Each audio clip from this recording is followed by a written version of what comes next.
একজন মেয়ের সাথে শারীরিক সম্পর্ক করলে কি ধর্ষণ? অ্যাডভোকেট আকাশ, বাংলাদেশ সুপ্রিম কোর্ট।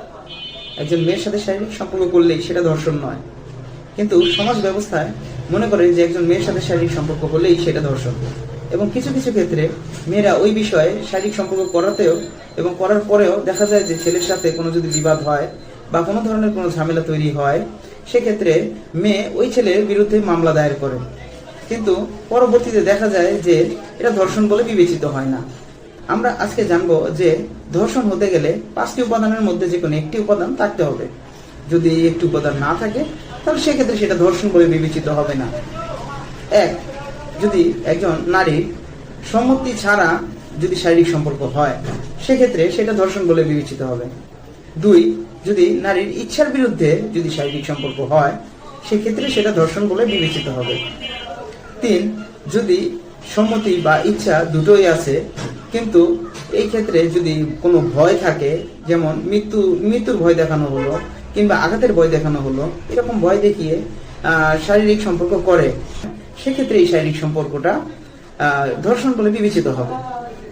নাম্বার 4, যদি কোনো মেয়েকে তার স্বামী হিসাবে পরিচয় দেয় এবং সে মেয়েটা বিশ্বাস করে যে ওই ব্যক্তি তার স্বামী, কিন্তু ওই পুরুষ লোকটি জানে যে তার স্বামী না, এইরকম কাজ করে যদি মেয়ের সাথে শারীরিক সম্পর্ক গঠন করে, তাহলে সেই শারীরিক সম্পর্কটা ধর্ষণ বলে বিবেচিত হবে।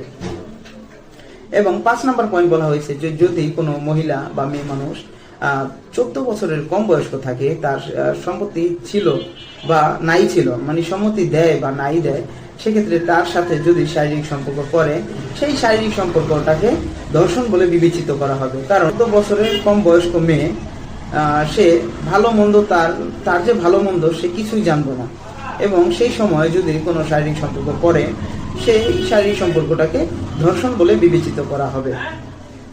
এবং ধর্ষণের শাস্তির কথা বলা হয়েছে। ধর্ষণের শাস্তি, যদি ধর্ষণ করা হয় এবং এটা প্রুভ হয়, ধর্ষণের শাস্তি কি?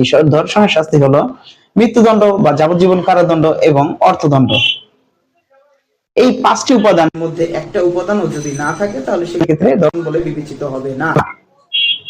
যদি কোনো মেয়ের সম্মতি ছিল এবং ইচ্ছার বিরুদ্ধে ছিল না, বা কোনো ধরনের কোনো হুমকি প্রদান করা হয় নাই, কোনো ভয়ভীতি দেখানো হয় নাই, বা তাকে কোনো প্রতিশ্রুতি বা স্বামী বলে বিশ্বাস করানো হয় নাই, বা 14 বছরের কম মহিলা না, যে সে প্রাপ্তবয়স্ক 18 বছরের ঊর্ধ্বে পুরুষ যদি শারীরিক সম্পর্ক করে, সেই শারীরিক সম্পর্কটাকে ধর্ষণ বলে বিবেচিত করা হবে না বা গণ্য হবে না।